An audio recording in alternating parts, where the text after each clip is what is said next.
Hello students, you are most welcome in our physics lab. Today in class 12th, we will perform practical to convert the given galvanometer of known resistance and figure of merit into an ammeter of desired range and to verify the same. यानी हमें क्या होगा, galvanometer given होगा, उसका हमें resistance भी पता होगा और फिगर ऑफ मेरिट पता होगा, उससे हमें डिज़ायर्ड रेंज के एमीटर के अंदर कन्वर्ट करना है और उसको वेरीफाई करना है. तो अपने को क्या क्या ऑपरेटर्स चाहिए, गैल्वेनोमीटर, एन एमीटर 0 से 1 एम्पियर रेंज का और battery eliminator, high resistance box, one way की कनेक्शन वायर और सैंड पेपर. इन सभी को हम इस सर्किट डायग्राम के अकॉर्डिंग कनेक्ट करेंगे और थ्योरी को समझ लेते हैं हम. तो आईजी किसे बोलते हैं, तो maximum current date can pass through galvanometer, उसको कहते हैं हम आईजी. तो इसका फार्मूला होता है IG is equal to N into K. यानी यहाँ पे एन का मतलब क्या है, गैल्वेनोमीटर के अंदर एक साइड में कितने डिवीज़न है, और उसके बाद के का मतलब होता है उसका फिगर ऑफ मेरिट. यानी गैल्वेनोमीटर के अंदर जो नीडल होती है उसको एक डिवीज़न मोशन करने के लिए कितना करंट रिक्वायर्ड होता है. तो आईजी का मतलब हो गया मैक्सिमम डिफ्लेक्शन के लिए कितना करंट चाहिएगा, तो एक डिफ्लेक्शन के लिए इतना करंट चाहिए. अगर गैल्वेनोमीटर के अंदर वन साइड में 30 डिवीज़न है तो 30 डिवीज़न डिफ्लेक्शन के लिए 30 को जो है अपन के से इंटू कर लेंगे, तो ये अपना हो जाएगा मैक्सिमम करंट. इससे ज़्यादा करंट अगर हम गैल्वेनोमीटर में देंगे तो वो ख़राब हो सकता है, उसकी जो नीडल है ब्रेक हो सकती है. तो शंट के लिए ये फार्मूला है S is equal to I G into capital G divide by I minus I G. अब यहाँ पे आई का मतलब क्या है, कन्वर्जन की रेंज, और जी का मतलब क्या है, गैल्वेनोमीटर का रेजिस्टेंस. तो इस फार्मूले को हम समझ लेते हैं उधर चल के. तो हाँ, तो पहले सर्किट डायग्राम को देखें. ये अपना बैटरी एलिमिनेटर यानी बैटरी का प्लस और ये बैटरी का माइनस, और ये अपना ओम्स लॉ सर्किट की तरह ही अपना सर्किट डायग्राम है. तो ये बैटरी और ये की, और ये अपना वेरिएबल रेजिस्टेंस यानी कि रियोस्टेट. इससे क्या कर सकते हैं अपन, करंट को कम ज़्यादा कर सकते हैं. तो देख पा रहे हैं यहाँ पे क्या हो रहा है, ये जो करंट सर्किट में आ रहा है प्लस से यानी आई करंट आ रहा है, और ये अपना क्या आ रहा है, ए मीटर लगा हुआ है, तो ये इस करंट को मेज़र करेगा. और ये करंट यहाँ से पास आउट होने के बाद आई करंट ही रहेगा. और यहाँ पे क्या होगा, ये दो यहाँ पे रास्ते जाते हैं, तो इधर जो गैल्वेनोमीटर के अंदर मैक्सिमम करंट जाएगा उसको बोलेंगे हम आईजी. बैलेंस करंट इधर नीचे जाएगा शंट के अंदर, और इस शंट से पास आउट होता हुआ फिर से बैटरी में चला जाएगा. तो यहाँ पे कितना करंट आ रहा है, आई, और गैल्वेनोमीटर में मैक्सिमम डिफ्लेक्शन बता रहा है, यानी ये कितना हो जाएगा, आई. अब बैलेंस कितना बचा, आई माइनस आई जी. तो ये शंट से होके जाएगा. तो हमने 10th क्लास की फिजिक्स में पढ़ा हुआ है दो तरह के कॉम्बिनेशन रेजिस्टेंस के, सीरीज कॉम्बिनेशन और पैरेलल कॉम्बिनेशन. और हमें पता है कि सीरीज कॉम्बिनेशन में क्या होता है, सभी जो रेजिस्टेंस होते हैं इस तरह से कनेक्ट होते हैं कि उनके अंदर सेम वैल्यू की करंट फ्लो हो. और पैरेलल कॉम्बिनेशन में क्या होता है, जो अपने रेजिस्टेंस होते हैं उनके ऊपर वोल्टेज सेम होता है. यानी यहाँ पर भी आप देख पा रहे हैं, ये जो अपना गैल्वेनोमीटर है और ये शंट है, ये दोनों क्या है, पैरेलल कॉम्बिनेशन में. यानी इन दोनों के अंदर क्या होगा, करंट अलग अलग होगा मगर वोल्टेज क्या होगा, सेम होगा. यानी अगर मैं यहाँ पे एक वोल्ट मीटर लगा देता हूँ इन दोनों पॉइंट के बीच में, तो वो जो वोल्टेज होगा वो अपना गैल्वेनोमीटर के ऊपर भी अप्लाई हो रहा है, और वही वोल्टेज जो है अपना शंट के ऊपर भी अप्लाई हो रहा है. तो हम अगर लिख दें डायरेक्ट कि voltage of galvanometer is equal to voltage of shunt, इसकी हेल्प से अपन ये फार्मूला ट्राई करते हैं. तो वोल्टेज का फार्मूला ओम्स लॉ के अकॉर्डिंग क्या होता है, V is equal to I R. तो वो गैल्वेनोमीटर के अंदर करंट कितना हो जाएगा, I G, current of galvanometer, और रेजिस्टेंस ऑफ गैल्वेनोमीटर कितना होता है, इनटू कैपिटल जी, बराबर इधर क्या हो जाएगा, वोल्टेज ऑफ शंट. तो वोल्टेज ऑफ शंट कैसे आएगा, तो V is equal to I R. तो अपना क्या हो जाएगा, आई का मतलब शंट के अंदर कितना करंट आ रहा है, तो आई माइनस आई जी. ये बैलेंस करंट शंट में से आ रहा है, और आर का मतलब होता है शंट का रेजिस्टेंस, वो एस हो गया. तो सिंपल सा ये बन गया रिलेशन. अब यहाँ से अपन क्या करते हैं, एस की वैल्यू निकाल लेते हैं. अब यहाँ से अपन क्या करते हैं, इसको डिवाइड के अंदर भेज देते हैं, तो अपने पास शंट की वैल्यू आ जाती है. इस रिलेशन से ये वाला अपना रिलेशन बन जाएगा अगली स्टेप में. तो सिंपल सा ये अपना फॉर्मूला है, इसको भी हमने समझ लिया. यस, तो यहाँ हमें प्रैक्टिकल स्टार्ट करने से पहले कैलकुलेशन देखनी पड़ेगी. तो हम देखना चाह रहे हैं कि जो अपने को शंट रेजिस्टेंस यूज़ में लेना है उसकी वैल्यू कितनी रहेगी, और उसकी जो हमें लेंथ है वो कितनी लेनी है. तो सबसे पहले अपन देख लेते हैं कैलकुलेशन के अंदर अपने को कैलकुलेट करना है यहाँ पे गैल्वेनोमीटर के अंदर जो मैक्सिमम करंट फ्लो होता है आईजी, उसकी वैल्यू. तो आईजी का फार्मूला रहेगा IG is equal to N into K. और यहाँ पे अपने को पता है एन की वैल्यू क्या है, गैल्वेनोमीटर के अंदर एक साइड के अंदर कितने डिवीज़न है, तो यहाँ पे 30 डिवीज़न है. इस गैल्वेनोमीटर में आप देख पा रहे हैं इसके वन साइड के अंदर कितने डिवीज़न है, 30 डिवीज़न है। तो यहाँ पे अपनी n की वैल्यू, तो इसके अंदर n की वैल्यू कितनी हो जाएगी 30, और k का मतलब क्या है यहाँ पे फिगर ऑफ मेरिट, तो कितना है अपना 0.4 × 0 2125 एम्पियर पर डिवीज़न। तो इसको हम इंटू कर देंगे तो अपने पास IG की वैल्यू हो जाएगी 6.38 × 10⁻⁻4 एम्पियर। तो ये अपने पास मैक्सिमम करंट की वैल्यू हो गई। अब हम क्या पता करना चाह रहे हैं, जो अपने को शंट यूज़ में लेना है उसका रेजिस्टेंस कितना होगा। तो उसके लिए अपना वर्किंग फार्मूला रहेगा IG × G divide by I minus IG। अब यहाँ पे IG का मतलब है गैल्वेनोमीटर के अंदर जो मैक्सिमम करंट फ्लो हो सकता है, G का मतलब गैल्वेनोमीटर का रेजिस्टेंस कितना है अपने को पता है 112.23 ओम, और उसके बाद अपने को I का मतलब है रेंज ऑफ कन्वर्जन, तो अपने को कितनी एम्पियर रेंज के अंदर इसको कन्वर्ट करना है। तो 1 एम्पियर की रेंज में हमें गैल्वेनोमीटर को कन्वर्ट करना है, यानी एमीटर बनाना है। तो I की वैल्यू हो जाएगी अपने पास 1 एम्पियर माइनस IG, ये हमने कैलकुलेट किया है। अब इन चारों की वैल्यू हम रख के सोल्व करते हैं। तो यहाँ पे मैं रख दिया हूँ IG की वैल्यू इंटू कैपिटल G का मतलब गैल्वेनोमीटर का रेजिस्टेंस, I का मतलब अपने पास कितना एम्पियर बनाना है 1 एम्पियर में कन्वर्ट करना है, और अपने पास फिर से IG की वैल्यू मैंने यहाँ पे पॉइंट में रखी है ताकि इसको मैं सब्ट्रैक्शन करते टाइम ज़्यादा प्रॉब्लम नहीं हो। तो इसको हम माइनस करके 1 में से और डिवाइड करते हैं, तो फाइनली अपने पास शंट रेजिस्टेंस की वैल्यू आ जाती है 0.07155 ओम। तो ये अपने पास आयरन वायर का रोल है। तो इसकी हमें कितनी लेंथ यूज़ में लेनी है, तो उसके लिए हम कैलकुलेशन देख रहे हैं। तो इस वायर की लेंथ कितनी हम कट करेंगे कटर से, तो उसके लिए हमारा फॉर्मूला रहेगा लेंथ पता करने के लिए L = शंट रेजिस्टेंस की वैल्यू इंटू इसके क्रॉस सेक्शन का एरिया A डिवाइड बाई इसकी रेजिस्टिविटी।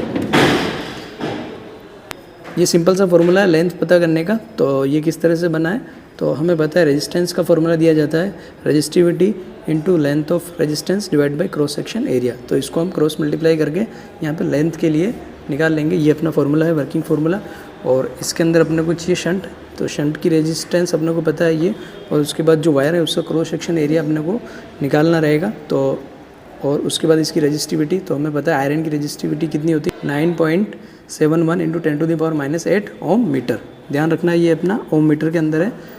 और अब इसका हमें क्रॉस सेक्शन का एरिया निकालने के लिए हमें इसका पहले क्या करना पड़ेगा, स्क्रू गेज की हेल्प से इसका डायमीटर पता करना रहेगा। तो पहले हम इसके अंदर क्या करते हैं, चेक कर लेते हैं कि कोई अपना एरर तो नहीं है। तो ये स्क्रू गेज है, देख पा रहे हैं इसके अंदर ये मिलीमीटर के अंदर लिखा होता है, यहाँ पे 0 मिलीमीटर और ये 5 मिलीमीटर। तो इसके अंदर क्या होता है, ये 1 मिलीमीटर जो होता है 0 और 1 के बीच में, इसके बीच में ये अपने 100 डिवीज़न होते हैं। तो पहले हम चेक कर लेते हैं कि यहाँ पे कोई जो है एरर तो नहीं है। तो मैं इसको जो है कसता हूँ इस तरह से, तो यहाँ पे ये कट की आवाज़ आती है, आप सुन पा रहे होंगे इस तरह से। तो ये इसके अंदर आवाज़ आने के बाद हमें इसको टाइट नहीं करना होता है। तो यहाँ पे कोई एरर नहीं है, जो अपना सर्कुलर स्केल का 0 है और जो मेन स्केल का 0 है वो अच्छे से कोइंसाइड हो रहा है। यहाँ पे ये वाला 0 है इसका, और ये अपना मेन स्केल की रेफरेंस लाइन है, यहाँ से ये अच्छे से कोइंसाइड हो रहा है। और अब क्या करते हैं, हम इसके अंदर वायर लगाते हैं और उसका डायमीटर पता करते हैं।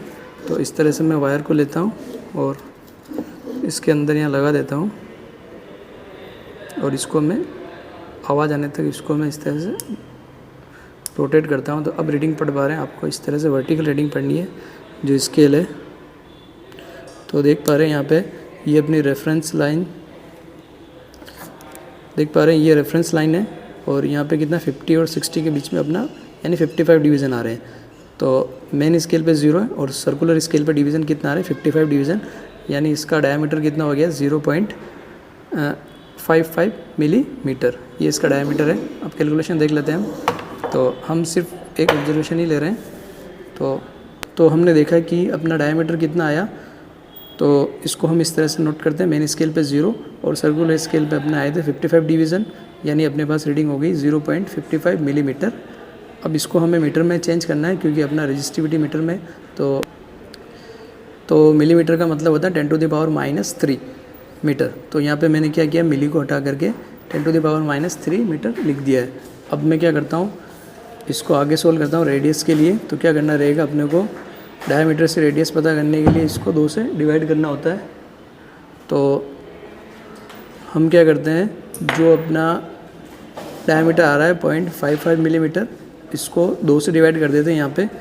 तो ये आ गया अपने पास 0.55 डिवाइड बाई 2 इंटू 10⁻³ मीटर, ये अपने पास रेडियस आ गई। और इस रेडियस को यूज़ में लेकर के जब हम अपना फॉर्मूला होता है क्रॉस सेक्शन एरिया निकालने का πr², और इसको सोल्व करते हैं तो अपने पास क्रॉस सेक्शन का एरिया आ जाता है 2.3767 इंटू 10⁻⁷ मीटर स्क्वायर। तो ये अपने पास क्रॉस सेक्शन का एरिया आ गया मीटर स्क्वायर में। यहाँ पे बच्चों को सोल्व करने में थोड़ी दिक्कत आती है, रेडियस का स्क्वायर किस तरह से निकालेंगे, तो अपने को 0.55 डिवाइड बाई 2 का स्क्वायर तो अपन निकाल सकते हैं 4, और 0.55 का स्क्वायर भी कर लेंगे। बस ध्यान रखना है कि 10⁻³ का अपन होल स्क्वायर करेंगे तो कितना आ जाता है 10⁻⁶ आता है। और इसको सोल्व करने पर ये अपने पास क्रॉस सेक्शन का एरिया आ गया। और इसकी वैल्यू हम अपने फॉर्मूले में रखते हैं और लेंथ के लिए सोल्व करते हैं। तो अपने पास लेंथ कितनी आ रही है, तो लेंथ के लिए अपने को चाहिए रेजिस्टेंस शंट का, अपने को पता है क्रॉस सेक्शन एरिया हमने निकाला है, और अपने पर रजिस्टिविटी अपने को पता है ये रही, और इनकी वैल्यू हम रखते हैं ये। और इसको सोल्व करने पर देखो इस तरह से हम सोल्व करते हैं, ऊपर 10⁻⁷ है, नीचे 10⁻⁸ है। तो इस पॉइंट को हम क्या करते हैं, एक स्टेप पीछे चला देते हैं, तो यहाँ पर आ जाएगा 0.7155। और इस तरह से इसमें हमने कोई चेंज नहीं किया, तो यहाँ पे 10⁻⁸ अपॉन में भी 10⁻⁸ आपस में कैंसिल आउट हो रहे हैं। और ये अपने पास सिंपल सा डिजिट आ गया, इनको हम डिवाइड करने पर अपने पास मीटर के अंदर लेंथ आ जाती है 0.1751 मीटर। और इसको सेंटीमीटर में कन्वर्ट करने पर क्या करना पड़ता है, 100 से इंटू करना पड़ता है, तो अपने पास आ जाता है 17.51 सेंटीमीटर। तो हम क्या करेंगे यहाँ पे 19.5 सेंटीमीटर वायर कट करेंगे, क्योंकि हम क्या कर रहे हैं 2 सेंटीमीटर ज़्यादा कट करेंगे, क्योंकि जो अपना वायर है वो गैल्वेनोमीटर के दोनों पॉइंट पे जब हम इसको कसेंगे तो क्या होगा, यहाँ पे 1 सेंटीमीटर दोनों साइड में यूज़ आ जाएगा। तो यहाँ पे हम कितना ले रहे हैं, तो इस तरह से हम 19.5 यानी कि यहाँ से हम इसको कट कर देते हैं, यहाँ से हम पकड़ के इसको कट कर लेते हैं कटर से।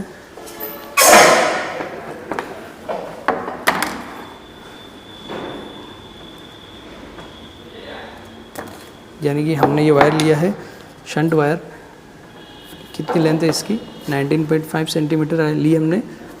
तो ये जो शंट वायर है इसकी लेंथ आई 17.5, और हमने 1 सेंटीमीटर ज़्यादा लिया है, क्योंकि जो दोनों एंड होंगे वहाँ पे हम इसको कस सकते हैं। यस, हम आगे अपनी सेट पे तो देख पा रहे हैं इस तरह से कनेक्शन हमें करना है। तो पहले हम सर्किट को किस तरह से कनेक्ट करना है इसको समझ लेते हैं। तो ये अपना बैटरी एलिमिनेटर, ये इसका प्लस टर्मिनल और ये इसका माइनस टर्मिनल, और बैटरी का माइनस की में जा रहा है, की में कोई प्लस माइनस नहीं है। और यहाँ से ये माइनस होता हुआ ये अपने रियोस्टेट के अंदर इधर एंटर होता है, और यहाँ से ये आउट होता हुआ आ जाता है अपना एमीटर में। तो ये अपना एक्चुअल एमीटर और ये अपना कन्वर्टेड एमीटर, यानी गैल्वेनोमीटर के पैरेलल के अंदर हमने लगा रखा है शंट। तो इसकी हमने लेंथ कैलकुलेशन की है, तो अपने पास कितनी आई थी 17.5 सेंटीमीटर, और हमने क्या किया है 2 सेंटीमीटर ज़्यादा लिए, ताकि 1 सेंटीमीटर इधर यूज़ में आ गई, 1 सेंटीमीटर इधर यूज़ में आ गई। तो सिंपल सा ये अपना कनेक्शन है। और जैसे हम क्या करते हैं सर्किट को ऑन करते हैं, यानी स्विच ऑन करते हैं, तो यहाँ से ऑन है और ये अपना इंडिकेटर शो करता है, और यहाँ पे हमने 4 वोल्ट वोल्टेज रख रखा है। तो हम क्या करते हैं, जो सर्किट के अंदर जो करंट आ रहा है उसकी वैल्यू हम जब बदलते हैं रियोस्टेट की हेल्प से इस तरह से, तो यहाँ पे हम करंट की वैल्यू बढ़ाते हैं। तो देख पा रहे हैं दोनों जो अपने मीटर है उनके अंदर रीडिंग शो होती है, रीडिंग बढ़ती है। तो हमें क्या करना है, दोनों के अंदर रीडिंग नोट करनी है कि इसके अंदर कितनी रीडिंग आ रही है। ये अपना एक्चुअल एमीटर है 0 से 1 एम्पियर रेंज में, तो इसके अंदर जो रीडिंग होगी वो एक्चुअल होगी, और इसके अंदर जो रीडिंग होगी वो अपनों ने कन्वर्ट किया है इसको गैल्वेनोमीटर को, तो इसके अंदर कितना वेरिएशन आ रहा है ये हमें देखना है और इसको वेरीफाई करना है। तो हम पास चलते हैं। यस, तो हम आ गए पास में, और देख पा रहे हैं आप ये अपने पास रियल एमीटर है। तो इसके अंदर 0 से यहाँ लिखा हुआ अपना 1 एम्पियर, यानी इसकी रेंज 1 एम्पियर है। और इसका लिस्ट काउंट किस तरह से पता करेंगे, तो सिंपल से हम यहाँ देख लेते हैं 0 और यहाँ लिखा हुआ है 0.2, यानी यहाँ से लेकर यहाँ तक कितना डिवीज़न है 10 डिवीज़न। तो 10 डिवीज़न कितना एम्पियर बताता है अपने को, 0.2 एम्पियर बताता है। तो एक डिवीज़न कितना बताएगा, तो इसको जो है हम 10 से डिवाइड कर देंगे तो अपने पास आ जाएगा 0.02 एम्पियर, यानी इसका जो एक डिवीज़न है छोटे से छोटा उसकी वैल्यू कितनी है, अपना पॉइंट है 0.02 एम्पियर।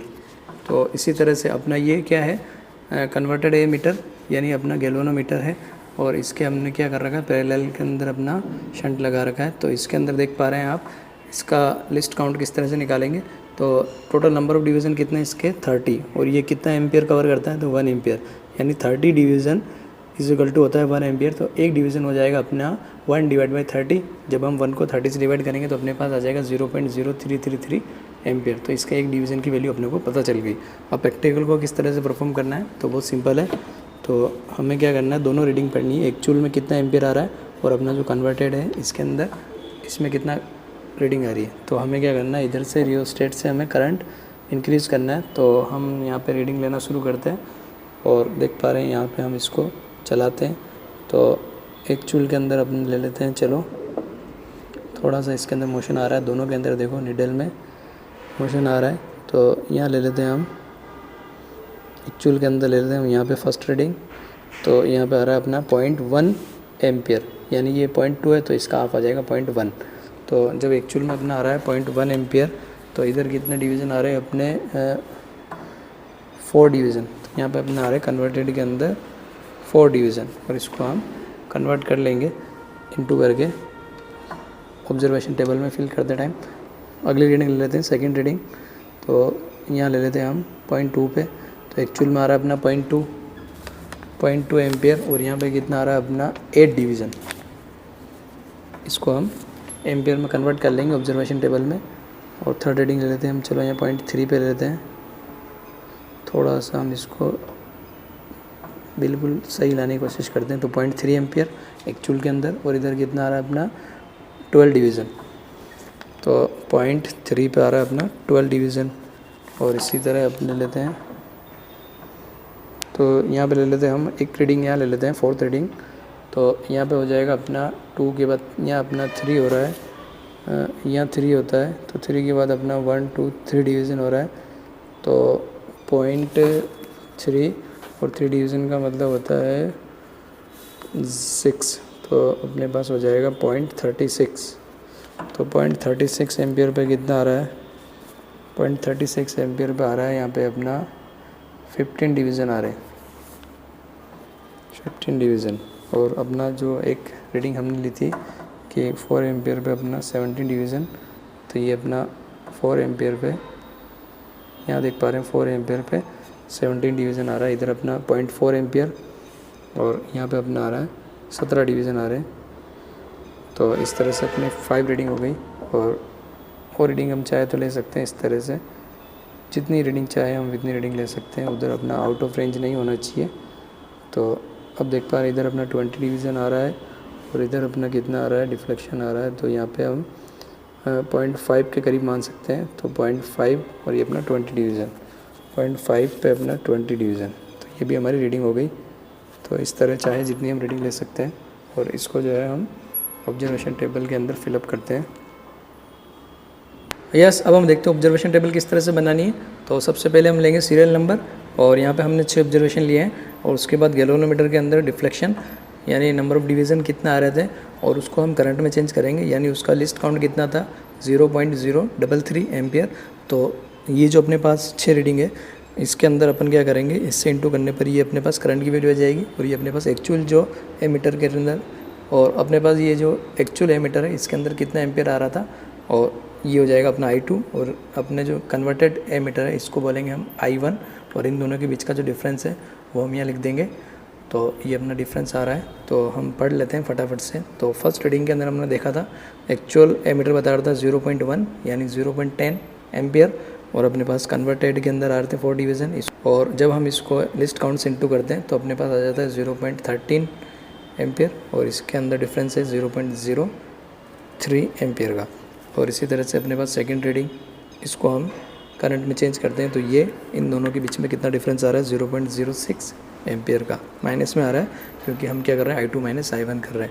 और थर्ड रीडिंग के अंदर भी हमारे पास क्या आ रहा है, एक्चुअल के अंदर आ रही है अपने पास 0.30 एम्पियर और अपने पास कन्वर्टेड में आ रही है 39 और इसके अंदर भी जो है 9 का डिफरेंस है 0.09 का।